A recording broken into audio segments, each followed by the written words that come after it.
Howard Stern Show. Why did you hook up with Lena? Well, I mean, how does that all work? Well, I had seen Tiny Furniture. Someone gave me that was the film she made before Girls. It was the Girls. film she made before Girls, and I was completely obsessed with it. And I thought it was like, her voice was so incredible. I couldn't believe that someone spent like 45 seconds in a scene putting on a full body Spanx. Like everything in it, the sex, everything.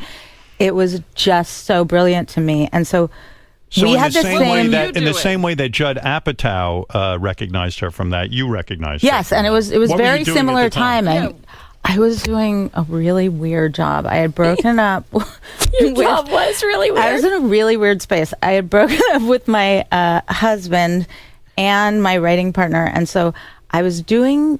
It was kind of a cool thing to be doing in the meantime, but I was like punching up female parts in male-driven movies. So literally, while we were working on while I was watching Tiny Furniture, I was on the set of Transformers 3.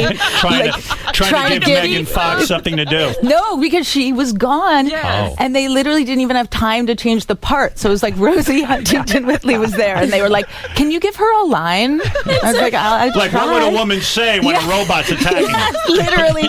And they also, like, I one time said this thing where she came out in like this white, completely almost see-through dress, and she shows up and she's going to meet Shia LaBeouf, and she's there and she's like talking about the car she just drove, the really sexy car. And I was like, should she have like a key or like a purse or like anything? And everyone was like, that a woman uses. we don't need to know about that. Make her into just a sexed up sex goddess with no accoutrements. Yes. Wow. And it kind of seemed like they wanted to bring you there to say they'd done the job, but they didn't actually What care. a cool job, though. It was honestly, I had only been on sets of like, $11 million like comedies.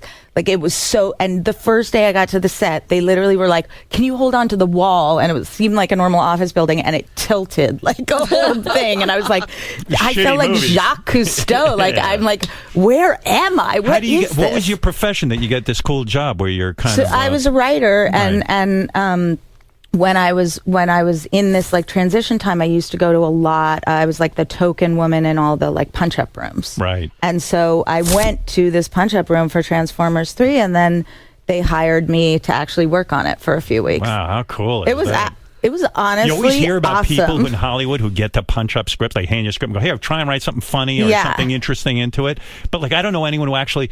The only guy I ever heard of a punch up. I only heard of a guy named Babalu Mandel who used to do punch ups on Sure, scripts. And I was fascinated by that name because he got to punch up scripts. That's Jenny right. also comes from a history of it because her father is a screenwriter and he did punch-ups too. Oh, Did he do And polishes. polishes? But like Carrie Fisher was the one who I was like, she really cornered the market. Like every movie that came out that was like, That's what I read. like a real like Hot Zone or one of those, she wrote all the emotional parts of it. Like so that if those movies ever made sense emotionally, it's because Carrie Fisher spent like 3 days working on it.